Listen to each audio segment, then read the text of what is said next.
Bismillah, elhamdülillah, ve salatu ve selamu ala Resulillah. Hormatly musulman doganlar, Ramazan ayını ağzı beklemek, dine açık etmek değerlir. Ramazan ayı ibadet ayıdır. Bu ay nefsimizi terbiye etmeli aydır. Ramazan ayı ibadetler bilen geçirmelidir.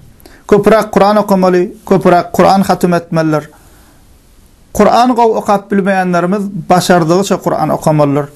Taravih namazlarına gitmeli, Allah Teala'nı köp zikir etmeli.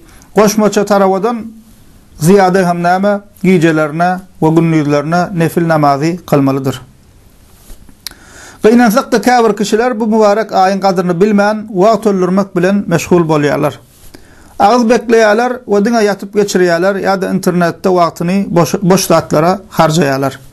Ýa-da kino görüp şoňa meňdeş boş we peýdasyz işler bilen wagtlaryny geçirýärler. Bu hili bolmak ol kişiniň gaflatda gezip ýörenini görkezýändir.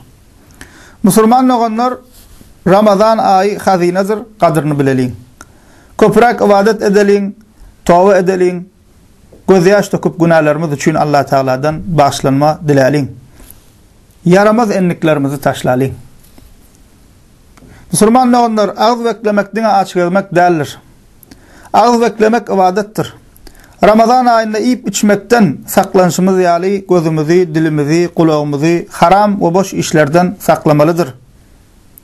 Gözümüzü harama seyretmekten, kulağımızı haram sözleri dinlemekten, dilimizi haram ve edepsiz zatlar gürlemekten saklamalıdır. Eğer böyle etmesek, biz Ramazan'dan elimiz boş, sogapsız çıkarız.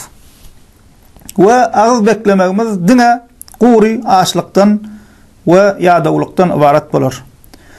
Serverimiz Muhammed sallallahu aleyhi ve sellem bu mesela üns çekip Bukhari'de, Ebu Davud'da, Tirmizi'de, İbn Mace'de gelen hadisinde şeyle diye: "Men lem yeda' kavle zur vel amel bihi feleyse lillahi hacetun fi en yeda' ta'amehu ve şarabeh."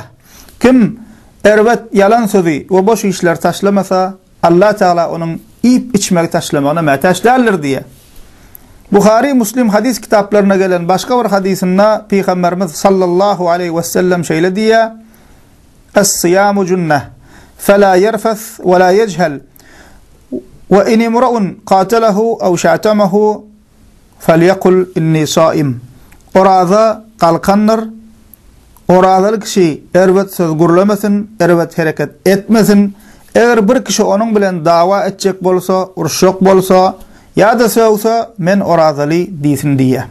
Allah Teala bizi Ramazan ayının kadrini bilip ö dergahında derecesi beygelen bennelerinden etsin. Elhamdülillahi Rabbil alemin.